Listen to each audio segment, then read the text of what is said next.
러시아 선박 집단 감염과 관련해 25일 오후 5시 기준 접촉자 163명 중 162명이 음성 판정을 받았고 1명은 검사 중입니다.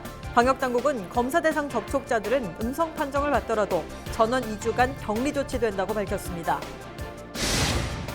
본격적으로 장마가 시작됐습니다. 최근 장마는 예년과 다르게 비가 오지 않는 날은 무더운 날씨를 보이고 있습니다. 또 2, 3일 지속되는 비가 아닌 많은 양의 비가 하루에 쏟아지는 집중호우 형태를 띠고 있어 주의가 필요합니다.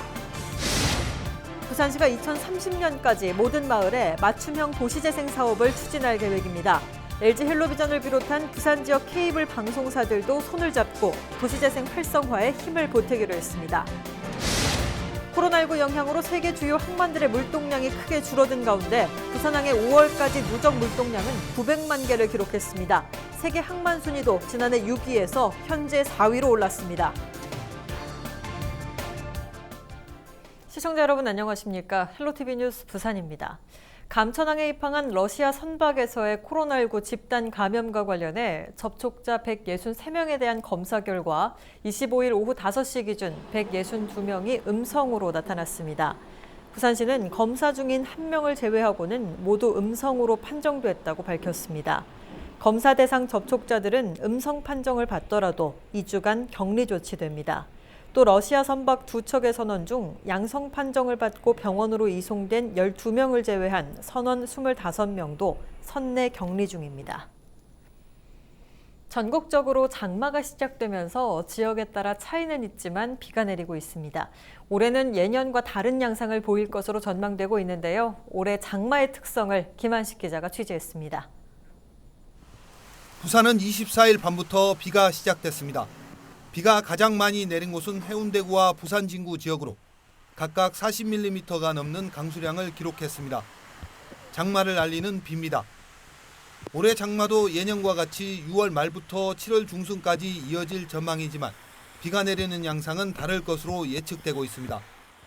과거 장마 기간 내내 비가 내리고 흐린 날이 많았던 반면 올해는 비가 오지 않으면 더운 날이 많을 수 있습니다. 최근 장맛비는 2, 3일 지속되는 비가 아닌 많은 양의 비가 하루에 쏟아지는 집중호우 형태를 띨 전망입니다. 최근에는 장마철에도 비가 안 오는 날은 무더운 날씨를 보이기도 하고 비가 올 때 국지적으로 쏟아지는 집중호우 경향을 보이고 있습니다. 기상청은 장마가 끝나는 다음 달 중순부터는 무더위가 기승을 부릴 것으로 내다봤습니다. 장마철에는 붕괴 우려가 높아 절개지나 비탈진 지형에는 접근하지 않는 것이 좋습니다. 또 에어컨이나 선풍기 사용이 많아지는 만큼 전기 합선으로 인한 화재를 주의해야 합니다. 헬로티비 뉴스 김한식입니다. 올해로 6.25 전쟁이 일어난 지 70주년을 맞았습니다. 시간이 흐르면서 6.25 전쟁이 잊혀지는 것은 아닌지 우려가 나오는데요. 시민들은 6.25 전쟁에 대해 얼마나 알고 있고 또 어떤 생각을 가지고 있을까요? 김단비 기자가 시민들을 직접 만나봤습니다. 올해는 6.25 전쟁 70주년이 되는 해입니다. 우리 민족의 아픈 역사이자 꼭 기억해야 할 역사이기도 한데요. 시민들은 6.25 전쟁에 대해 어떻게 생각하고 있을까요? 여론은 지금에서 들어봤습니다. 거리로 나가 시민들에게 6.25 전쟁에 대해 물었습니다. 전쟁이 언제 발발했는지, 당시 임시 수도가 어디였는지 질문을 해봤습니다. 6.25 언젠데 몇 년도야? 1964년 맞죠? 65년 아니야? 아니 그 광복인데? 부산. 부산이라고? 강원 아니고? 그때 낙동강까지 밀려가지고 그때 우리나라 그때 일부정부 부산으로 했던 걸로 기억하는데. 6.25 전쟁 발발 연도는 1950년, 임시 수도는 부산입니다. 하지만 이를 정확하게 아는 사람은 많지 않았습니다. 또 학교 수업보다는 영화나 다른 매체를 통해 6.25 전쟁에 대해 알게 됐다는 답변도 나옵니다. 공부했던 기억 없고 그냥 영화 보다가 생각난 것 같아요. 학교에서 배웠던 거는 기억이 잘 안 나시나요? 네. 흘러가는 시간만큼 잊히고 있는 6.25 전쟁. 우리는 어떻게 기억해야 할까요? 시민들은 더 이상 잊혀가는 전쟁이 되어서는 안 된다고 말합니다. 우리들의 후대들, 아들, 손자들이 조금 더 좀 6.25에 대해서는 우리 옆에 팜플렛 좀 나온 거 있죠. 그 6.25를 어느 정도 터득을 하고 시킬 수 있는 그런 기회를 좀 만들어야지. 애들은 그걸 반드시 알아야 되는데 애들이 그걸 몰라요. 학생들한테 우리나라의 과거의 6.25 때 어려운 시절을 가르쳐줄 6.25 전쟁을 자세히 알지는 못해도 다시는 되풀이되지 말아야 할 역사임에는 시민들 모두 공감했습니다. 참전 용사에 대한 제대로 된 지원과 함께 고마운 마음을 전했습니다. 그 6.25 전쟁에 참전하신 분들을 국가에서 혜택을 많이 해주고 저희가 이렇게 학교를 다닐 수 있는 것 같아서 매우 감사히 생각하고 있습니다. 6.25 참전 용사는 다시는 뼈아픈 역사가 되풀이돼선 안 된다고 강조합니다. 절대적으로 안 되지. 절대적으로. 이렇게 단단히 우리 국민이 단단히 뭉쳐서 6.25 전쟁 70주년, 그들의 희생과 헌신을 잊지 않고 기억해야 하는 것. 그것이 우리들의 작은 의무이자 책임입니다. 헬로티비 뉴스 김담입니다. 60주년 결혼기념일을 회혼이라고 하는데요. 특별한 회혼식을 올린 노부부가 있습니다. 6.25 전쟁에 참전했다가 결혼식도 못 치르고 60년을 넘게 산 부부인데요. 90이 넘어서야 첫 결혼식을 올렸습니다. 이지훈 기자가 전해드립니다. 참전 유공자 박경복 씨. 1950년 당시 19살 나이에 6.25 전쟁에 참전했습니다. 전쟁 직후 지금의 아내와 간단한 혼인식만 치르고선 60년 넘게 살았습니다. 결혼 사진 하나 남기지 못한 게 평생 마음에 걸렸습니다. 남과 같이 다 해줘야 되는 걸 데려와야 되는데 이제 그게 못되니까 미안하죠. 넥타이에 재킷까지 박 씨가 모처럼 멋지게 차려입습니다. 오늘 할아버지 멋있으세요? 아주 멋있다고요? 60년을 넘게 기다렸던 결혼식. 방문이 열리자 신랑 신부가 등장합니다.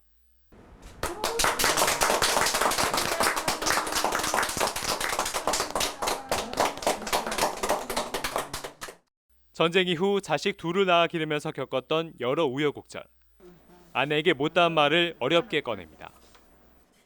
그리고 남은 인생은 행복하게 살아갈 것을 당신에게 사랑합니다. 고된 세월의 흔적이 고스란히 남은 아내의 손에 반지를 끼워줍니다. 두 분이 너무 행복해 하시는 걸 보니까 너무 감사드리는 마음으로 정말 행복한 시간 잘 보냈습니다. 경기 북부 보훈지청이 준비한 6.25 참전 유공자 회혼식. 전쟁 이후 결혼식도 한 번 올리지 못하고 60년을 해로한 유공자들을 위해 마련한 자리입니다. 지난해까진 대형 웨딩홀을 빌려 참전 유공자 부부를 초청해 회혼식을 열었는데 올해는 코로나19 여파로 찾아가는 회혼식으로 대체했습니다. 국가를 위해서 희생하고 우리 사회를 또 이렇게 잘 만들어오고 경제를 일으키기 위해서 노력해 오다 보니까 이런 기회를 가질 수가 없었던 거죠. 그래서 저희가 이제 어르신들을 살펴드리는 일환으로 해서 이런 행사를 마련하게 됐습니다. 경기 북부 보훈지청의 지원을 받아 60년 만에 결혼식을 올린 참전 용사 부부는 지난 7년간 모두 100상에 달합니다. 전쟁의 아픔을 극복하고 60년 만에 이룬 사랑의 결실. 노부부의 주름진 얼굴에서 피어난 웃음꽃이 보훈의 의미를 되새기게 합니다. 헬로티비 뉴스 이지훈입니다. 부산시가 2030년까지 모든 마을에 맞춤형 도시재생 사업을 추진할 계획인데요. LG 헬로비전을 비롯한 부산 지역 케이블 방송사들도 손을 잡고 도시재생 활성화에 힘을 보태기로 했습니다. 김현정 기자가 보도합니다. 대형 부두의 부재와 낙후된 시설, 국내 수리조선 산업의 경쟁력은 떨어지고 있습니다. 부산 선박수리 산업의 65% 이상이 모여있는 영도구 대평동 일원은 직격탄을 맞고 있습니다. 이곳에 지난해부터 경제 기반형 도시재생 뉴딜 사업이 추진되고 있습니다. 거점 시설을 만들어 분산된 산업체의 역량을 모으고 숙련자들의 기술을 데이터화시켜 기존 산업의 고도화를 추진시켜 나갈 계획입니다. 피난민들의 정책 이주 지역이었던 해운대구 반송동은 33제곱미터 남짓의 작은 주택과 골목길로 이뤄져 있습니다. 이곳에는 문화가 있는 골목을 만들어 콘텐츠를 채워나가는 도시재생 뉴딜 사업이 추진되고 있습니다. 이처럼 부산 지역 도시재생 사업이 진행되고 있는 곳은 18곳, 부산시는 오는 2030년까지 모든 마을에 맞춤형 도시재생 사업을 추진할 계획입니다.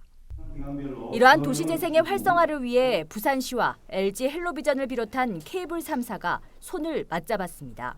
도시재생은 주민들의 희망에 따라서 맞춤형으로 진행을 하는 걸 가장 큰 원칙으로 하고 있고, 그리고 두 번째로 그 마을이 갖고 있는 자랑거리, 특징, 장점 이런 것들을 최대한 살려내는 방식으로 추진을 하려고 하고 있습니다. 우리 시와 우리 지역 케이블 미디어들과 같이 이런 사업들을 추진하게 된다면 주민들한테 이제 사업들을 정확하게 설명하고 또 주민들의 의견을 앞으로 사업을 추진하는 데 있어서 반영하는 데 있어서도 큰 도움이 되지 않을까 생각을 합니다.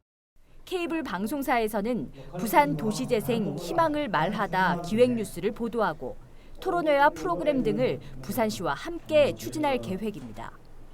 도시재생 사업이 로컬리즘을 추구하는 저희 케이블 방송하고는 정말 많은 콘텐츠에 일맥상통한 부분이 많은 것 같습니다. 큰 틀에서 부산시의 도시재생 사업에 대한 방향성을 함께 고민하면서 우리 지역에서 도시재생 사업이 번창할 수 있도록 늙고 낡은 도시에 새로운 생명을 불어넣어주는 도시재생. 주민과 함께 만들어가는 부산 도시재생의 그림이 지역 채널을 통해 어떻게 그려질지 주목됩니다. 헬로티비 뉴스 김현정입니다. 부산 지역 창업 활성화를 위해 스타트업과 벤처 투자자, 공공기관 등이 모여 만든 단디 벤처 포럼이 24일 저녁 센텀에서 투자 유치 발표회를 열었습니다. 코로나19의 여파로 올해 처음 열린 이번 발표회에는 부산 지역 업체 4곳이 참여해 차별화된 기술력을 바탕으로 한 사업에 대해 발표했습니다. 단디벤처 포럼은 부산에 있는 지역 스타트업들 그리고 창업기업들이 모여가지고 그 자금력이 부족하지만 기술력이 뛰어난 기업들이 다 모여서 투자 유치를 하기 위한 발표를 하는 공간이죠. 그래서 이거를 부산중기청하고 부산시하고 다 같이 협업해서 여기서 발표를 하고 나면 투자자들이 거기에 이제 투자를 하고 그리고 많은 기업들이 이제 이런 거를 그 창업 생태계를 선순환하기 위한 그런 목적으로 만들어진 포럼입니다. 스타트업의 경우에는 이렇게 자금이 굉장히 중요하고 특히 이제 투자 받는 자금들이 굉장히 중요하거든요. 그런데 이제 부산에 단디 벤처 포럼이 그런 이제 지역의 투자 네트워크로서 2013년부터 구축되어 있는 것 같습니다. 지금 코로나로 굉장히 어렵지만 우리 스타트업들이 자기 아이디어를 사업화해서 좀 성장하는데 우리 단디 벤처 포럼이 큰 역할을 하리라 이렇게 생각하고. 2013년 결성된 단디 벤처 포럼은 올해 사단법인으로 출범했습니다. 투자 유치 발표회는 짝수달 마지막 주 수요일에 개최하며 지금까지 140여 개 기업이 참여해 150억 원의 투자를 유치했습니다. 올해 들어 5월까지의 부산항 컨테이너 물동량은 900만 개로 세계 항만 중 4위를 차지했습니다. 부산항만공사는 5월까지 수출입 물동량은 4.9% 줄었지만 환적 물동량은 1.5% 늘었고 전체적으로는 지난해보다 1.5% 감소했다고 밝혔습니다. 이 같은 물동량은 중국 상하이, 싱가포르, 중국 닝보 저우산에 이어 세계 4번째며 현재 기준으로 지난해보다 2계단 상승했습니다. 항만공사는 코로나19의 영향으로 세계 주요 항만들의 물동량이 큰 폭으로 줄었는데 부산항은 환적 화물이 는 것이 순위 상승의 요인이라고 분석했습니다.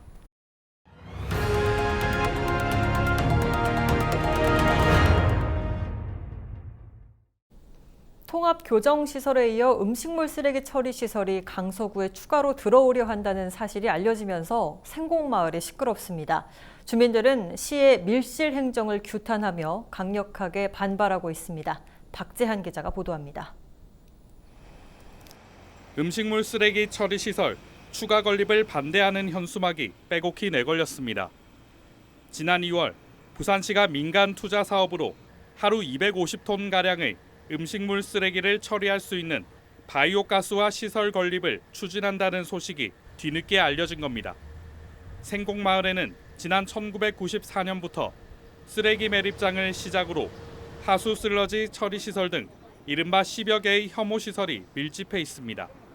이로 인한 악취와 매립 과정에서 발생하는 환경오염 등으로 줄곧 마찰이 빚어지고 있는 실정입니다. 녹산 우리 4만 주민이 봤을 때 생곡을 덜 내겠다는 것은 엄청난 우리에게 나중에 환경에 대한 것을 느꼈다는 겁니다. 유해 환경 공장이라 또 음식물 시설 저게 내 큰 땅에 내놔놓고 또 무슨 흡연시설이 들을지를 우리는 장담을 못합니다. 이거는 무조건 막아야 앞으로 흡연시설 이런 게 없다고 나는 그래 판단합니다. 지역 정치권에서도 부산시의 밀실 행정을 규탄했습니다. 시가 해당 지역 주민들에게 시설 설치 진행 절차와 관련한 소통이 전혀 없었다는 겁니다. 첫 번째 근본적인 원인은 부산시의 밀실 행정이 제일 큰 원인이라고 생각합니다. 강서구 주민 입장에서는 부산시가 우리 강서구에 너무 좀 구치소나 음식물 쓰레기 처리 시설이나 이런 혐오 시설을 계속 넣는 것에 대해서 너무 부산시의 그 밀실 행정에 대해서 좀 분노를 금하지 않고 있습니다. 한편 이날 오후에 계획되어 있던 환경부 실사는 녹산과 생곡 양쪽 대책위의 입장 차이로 인해 뒤로 연기됐습니다. 녹산 대책위는 생곡마을 입구에서 매일 오전 집회를 이어나갈 계획입니다. 부산뉴스 박찬입니다. 코로나19 지역사회 감염 우려로 부산 바다축제와 부산국제 록페스티벌의 개최가 취소됐습니다. 부산시는 오는 8월 1일부터 5일까지 개최될 예정이었던 부산 바다축제와 7월 말 예정된 부산국제 록페스티벌에 대해 코로나 확산세가 이어져 최종 취소 결정했다고 밝혔습니다. 행사 자체가 취소돼 인근 상권과 관광업계 타격은 불가피할 전망입니다. 시는 부산 불꽃축제와 부산 원도심 골목길 축제 등 가을에 진행되는 축제는 7월 말쯤 개최 여부를 확정지을 계획입니다. 부산 진구의회 제8대 후반기 의장단 구성이 마무리됐습니다. 부산 진구의회 후반기 의회는 더불어민주당 장강식 의장이 그대로 의장직을 맡습니다. 장 의장은 여야를 떠나 구민 행복을 위해 소통하고 집행부와의 협치를 이끌어가겠다고 밝혔습니다. 부의장에는 미래통합당 배영숙 의원이 선출됐습니다. 후반기 상임위를 이끌어갈 각 상임위원장은 다음 달 2일 제304회 임시회에서 선출될 예정입니다.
(6월 26일) 기상정보입니다. 부산은 오전부터 구름 많이 끼는 날씨를 보이겠습니다. 아침 최저기온 21도, 낮 최고기온 28도며 주말에 비 소식이 있겠으니 세차는 내부 정돈 정도만 하시는 편이 좋겠습니다.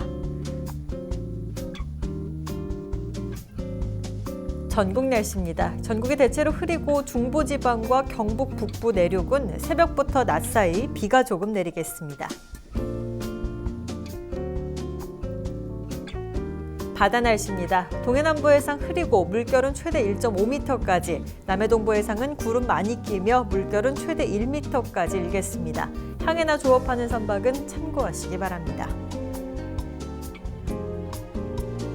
주간 날씨입니다. 부산은 구름 많이 끼다가 일요일부터 다음 주 화요일까지는 비가 오겠습니다. 운전 시 안전거리 확보하셔야겠고요. 외출하실 때는 기상정보 참고하셔서 우산 꼭 챙기시기 바랍니다.